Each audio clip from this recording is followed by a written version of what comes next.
प्रश्नोत्तर सत्संग माध्यम से आज का प्रश्न आया है कृणाल सक्सेना राजस्थान जयपुर से।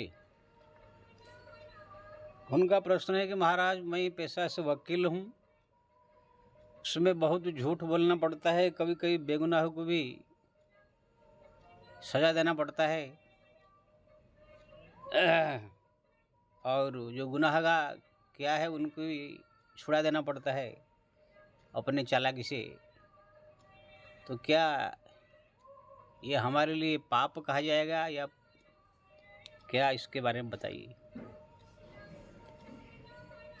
देखिए जी, ये जो वकालत है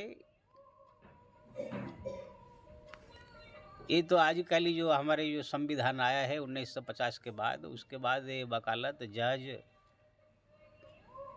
वकील, हाई कोर्ट, सुप्रीम कोर्ट ये सब आया है। उससे पहले राजा महाराज के दरबार में सब न्याय होता था, वहाँ पर जो है गवाह के आधार पर, वहाँ पर सब वकील और जज फौज कुछ नहीं होती थी। तो ये एक नया आधुनिक युग का ये एक नया जो है तरीका है निकाला गया है। इसमें झूठ बोलना एक धंधा हो गया है वकालत में। जो गुनाह नहीं किया है उनको अगर पैसा दे दिया 5 लाख, सामने वाला तो गुनाह जो नहीं किया उनको फंसा दिया जाता है, गुनाहगार भी छूट जाते हैं। इसमें जो है जो निर्दोष आदमी भी जीवन बर्बाद हो जाता है और दोषी आदमी छूट जाता है। तो ये एक प्रकार महान पाप ही है। आप इनको बोले कि हम वकील है तो हमारा तो काम ही है, तो ऐसे थोड़ी है कि तब वकील बनना ही आपके लिए जो है ये दुर्भाग्य की बात है। हमारे पास एक लड़की आई थी, प्रश्न पूछी थी, मतलब वो नाचती है, स्टेज पर नाच करके अपना अंग प्रत्यंग का प्रदर्शन करके पैसा कमाती है। अब उसने मेरे को पूछा कि हम नाच गान करती है, अंग प्रदर्शन करती है, तो हमारा धंधा है क्या, ये पाप है? तो मैं उसको वही बोला, भाई तुम जो अंग प्रदर्शन करके जो नाच गा के जो पैसा कमा रही है ये वृत्ति ही पाप वृत्ति है। जो भी हमारा पुराने ज़माने में ऐसे नाच गा करके अंग प्रदर्शन करके पैसा कमाई तो वेश्या क्या उपाधि दिया जाता था। आप बोले कि इसको कोई भी किसी प्रकार का रास्ता अपना बना ले, या बोले कि हमारा ये वृत्ति है, ये हमारा जो है कमाने का, जीवन जीने का हमारा ये रास्ता है, कर्म है, तो थोड़ी चलेगा। अब आजकल भाई कोई एक ऐसे धंधा खोल ले जिसमें दूसरे को जो है जान से मारना ही उनका काम। जैसे होटल में, कोई एक होटल में पकड़ा गया था, होटल में लोग खाना खाने जाएंगे, जैसे से पैसा देने के लिए वो काउंटर में जाएंगे तो वहाँ पर नीचे ऐसी व्यवस्था था, तुरंत धड़ांग से नीचे गिरता था, दूसरे नीचे अंडरग्राउंड में या गिर चला जाता था। वो अंडरग्राउंड में चला जाने के बाद वहाँ पर जो है सब लोग लगे रहते थे, उनको काट करके फिर वो उसका भोजन बना करके लोग दूसरे लोग को परोस देते थे। उसका किडनी फिडनी सब निकाल लेते थे, हड्ड फट निकाल लेते थे। अब कोई बोले कि भाई हमारा तो ये धंधा है, थोड़ी चलेगा ऐसे, तब तो सब लोग अपने अपने अपने अपने एक धंधा निकाल लेंगे मनमानी। दुनिया में जो है चाहे किसी का भी कोई प्रकार का धंधा हो, अगर वो शास्त्र विरुद्ध है, दूसरे की जीव को सताया जा रहा है, दूसरे को बिना निर्दोष को परेशान किया जा रहा है, बिना कारण से किसी निर्दोष को अगर फंसाया जा रहा है, सताया जा रहा है, तो फिर वो अपराध श्रेणी में आएगा। मैं नहीं कह रहा हूँ कि सब, जैसे सेना का जवान बोर्ड पर युद्ध कर रहा है, दुश्मन को मारना उसका फर्ज है, कोई निर्दोष को नहीं फंसाया जा रहा है वो, इसलिए वहाँ पर उनका फर्ज है, इसलिए वहाँ पर मारे तो उनको इनाम मिलता है। पुलिस जो है कोई अपराध को मार के जो थोड़ा पिटाई करे, उसको थोड़ा सा दंड देवे, तो उनका वो ड्यूटी है, इससे सुधार होगा। अपराधी को मारना चाहिए थोड़ा सा। तो ऐसे कुछ जगह है जहाँ पर जो है ये सब नहीं माना जाता है। लेकिन कोई बिना मतलब से एक नया धंधा खोल लेवे या उसमें बोल दे कि हमारा ये वृत्ति है तो नहीं चलेगा। तो ये जो है नाचना गाना, अंग प्रदर्शन करना, ये जो फिल्म में जाकर काम करके जो है अपना शरीर का पूरा बेचना, ये सब भी कोई बोले कि हमारा तो ये काम है, इसको करना पड़ता है, तो करो भाई। पाप कर्म का रास्ता अपना दिया है, पाप पाप करते रहो। तो ऐसे ही वकालत है, समझ लीजिए आपके दुर्भाग्य से, पूर्व जन्म के पाप से आपको वकालत मिला है। अब कोई देखो भाई, अगर कोई भंगी है, संडास साफ कर रहा है प्रतिदिन, लेट्रिन बाथरूम, उसको कोई ले करके तुम हमारा जो संडास साफ कर रहे हो इसलिए तुमको जो हम आरती करेंगे, तुम्हारा पूजा करेंगे, चरण धो करके पिएंगे, इसे नहीं कोई करेगा। दुनिया में कोई सुना है कोई भंगी जो संडास साफ करने वाला, उसको लोग जो है माला चढ़ा करके पूजा करते, आरती करते हैं कि आपने संडास साफ करके बहुत बड़ा काम कर रहे हैं। ठीक है, वो भी जरूरी है समाज में, इसलिए जो गरीब आदमी है, जो जिसको ज़रूरत है वो करेगा। लेकिन उसको ऐसा नहीं कि उसको सिंहासन में बैठा कर आरती उतारा जाएगा। वो जो काम कर रहा है उसी के अनुसार उसको सम्मान मिलेगा, जो आदर मिलना चाहिए मिलेगा।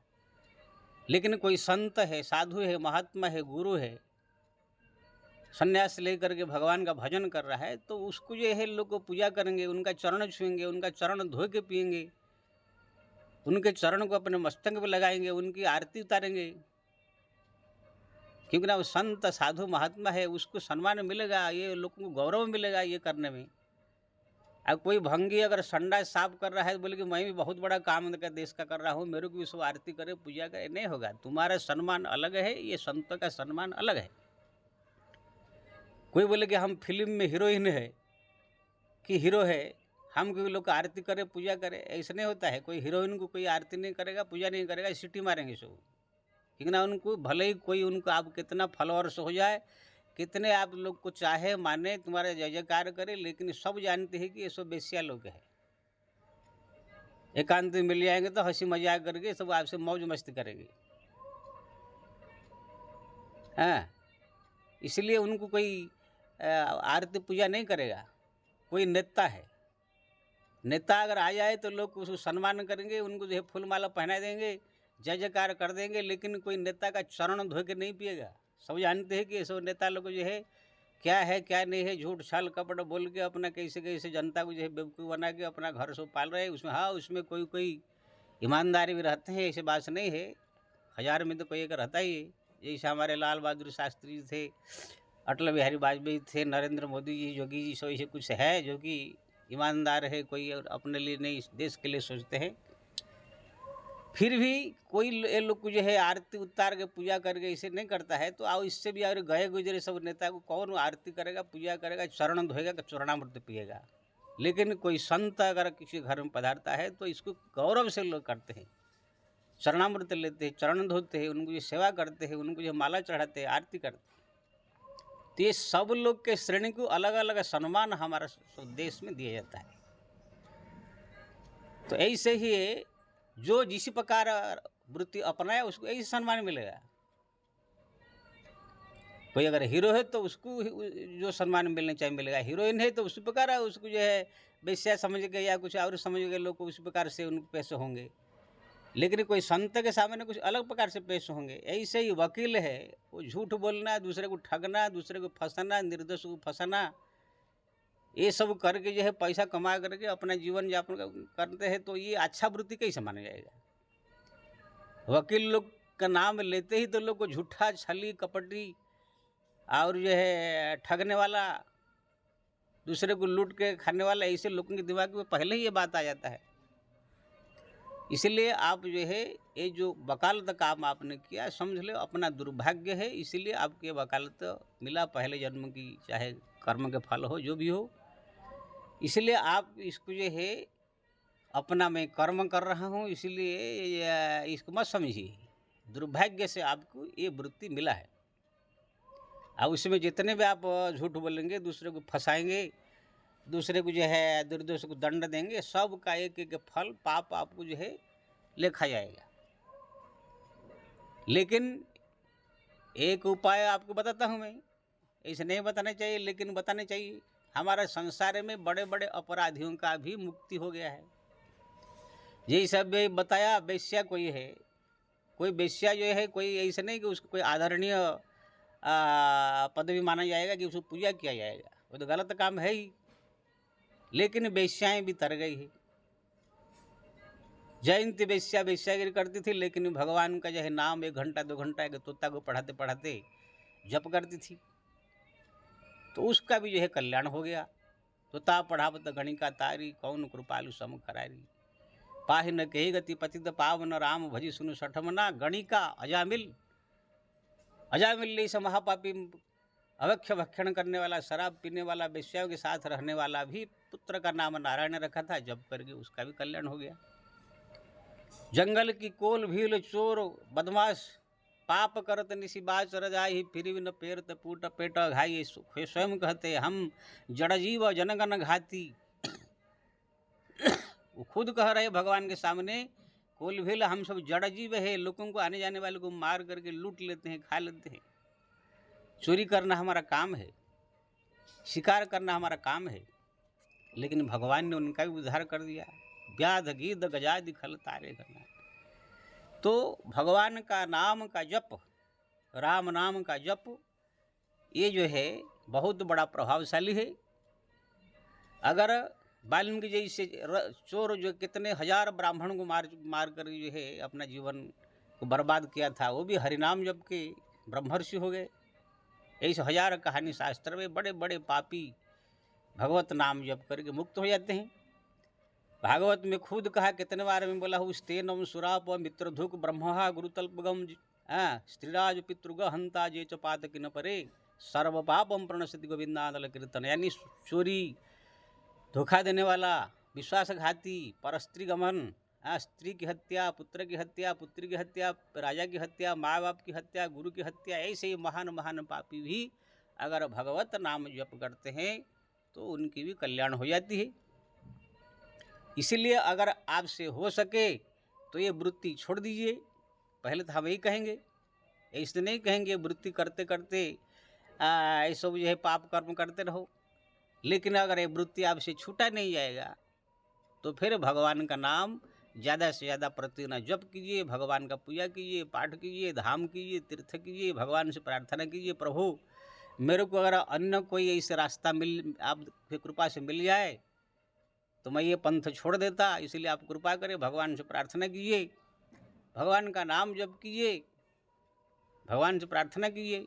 अगर भगवत कृपा से दूसरा कोई रास्ता मिला तो ठीक है, नहीं मिला तो भी जो आप जप तप भजन कीर्तन कर रहे हैं इसके प्रभाव से आपका कल्याण हो जाएगा।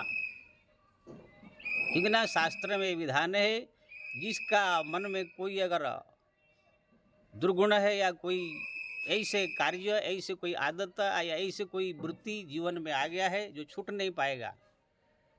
ये शराबी आदमी का शराब नहीं छूट सकता है, जो मटन मच्छी खाने का आदत डाल दिया छूट नहीं सकता है। कुछ ऐसी आदतें हैं तो भगवान स्वयं कहते हैं कोई बात नहीं, वो आदत अगर छूट जाए तो अच्छा है, लेकिन नहीं छूटता है तो मेरे को जो है श्रद्धा भाव से, भक्ति भाव से मेरा भजन करे, मेरा नाम जपे, तो मैं उसमें 2 काम कर सकता हूँ। एक तो उनके हृदय में भाव को बदल सकता हूँ, नहीं बदला तो भी मेरे भक्ति के प्रभाव से उनका कल्याण ही हो जाएगा। इसलिए भगवान ने कहा, हृदयंते छिद्यंते हृदयगंती भिद्यते सब संशयम। जो मेरा भजन करता है, भक्ति करता है, किसी प्रकार की उसके मन में अगर संसार की ऐसी कुछ चीज़ है, पाप है, कुछ है, तो मैं उसको नष्ट कर देता हूँ। नहीं अगर नष्ट होता है तो भी मेरे भक्ति के प्रभाव से वो अपने कल्याण कर देता है। जो मेरे भक्ति है उनके लिए ना कोई ज्ञान है, ना कोई वैराग्य है, ना कोई संसार का नियम है। भागवत में भगवान ने कहा है, भक्ति युक्त मदात्मना मदमना न ज्ञान तस्य वैराग्यम भक्त्या प्रियम भवेद्देह। यानी मेरे जो भक्ति में जुड़ा हुआ है, मेरे नाम जो अपने जुड़ा हुआ है, मेरे भक्ति में जो डूबा हुआ है, वो आदमी के लिए ये अगर ज्ञान हो तो भी ठीक, नहीं हो तो भी, वैराग्य संसार से अगर है तो ठीक, नहीं हो तो भी ठीक। उनके पास धर्म का नियम का पालन होता है तो ठीक, नहीं होता तो भी ठीक। मेरे भक्ति के प्रभाव से ही वो अपना कल्याण कर देगा। इसलिए आपके लिए एक ही रास्ता है, भगवान का नाम जपे, भगवान का भजन करे, धाम तीर्थ करे, जप तप करे ज़्यादा से ज़्यादा। जैसे अजामिल जो है बहुत पहले एक ब्राह्मण था, लेकिन बाद में संग प्रभाव से बिगड़ गया, लेकिन संत लोग आए तो वहाँ पर जो है संत की जो अनजान में सेवा कर दिया। संत ने कहा भाई तुम ये सब त्याग कर दो, लेकिन अजामिल ने कहा महाराज ये सब आदत छूटने वाला है नहीं, कोई और उपाय बताए जिससे कि मेरा कल्याण हो। तो उसने संत ने कहा कि आप ठीक है जो करना है करो, लेकिन अपने पुत्र का नाम नारायण रखना और उनको बुलाते रहना। तब अजामिल जो है पुत्र का नाम नारायण को बुलाते बुलाते बुलाते अपना कल्याण कर दिया। इसलिए श्री राम, इसलिए उसी भागवत के प्रसंग के अनुसार मैं बोल रहा हूँ। अगर आपसे वकालत छूट जाए तो ठीक है, नहीं छूट रहा है तो वकालत करते रहिए, लेकिन अपने कल्याण के लिए जो है भगवत नाम जप ज़्यादा से ज़्यादा, धाम तीर्थ जप तप ये सब करते रहिए, तो आपका जो है आगे चल करके कल्याण हो जाएगा। यद्यपि ये सब पाप हो रहा है, लेकिन भगवत नाम में इतना शक्ति है, करोड़ों पाप को जला कर राख कर देता है। वर्तमानाश जत पापम जत भूतम जत भविष्यति तत्सब प्राप्रणश्यन्ति गोविंदानल कीर्तनम। भागवत में कहा गया है कि सर्व पाप प्रणाशनम नाम संकीर्तनम यश्यम सर्व पाप प्रणाशनम प्रणामि दुख समनम तम नमामि हरिपरम। जिसके नाम संकीर्तन मात्र से करोड़ों करोड़ों पाप नष्ट हो जाते हैं, ऐसे मैं परमात्मा को प्रणाम करता हूँ, सुखदेव जी कह रहे हैं। इसीलिए आपके लिए एक ही उपाय है, हरिनाम का जप जो है ज़्यादा से ज़्यादा करें, और समय मिलने पर भगवत धामों का दर्शन करें, भगवान की पूजा पाठ प्रतिदिन करें, साथ में जो छूट नहीं रहा है वृत्ति वो भी करना पड़ेगा। तो यही आपके लिए उपाय है। जय श्री राम।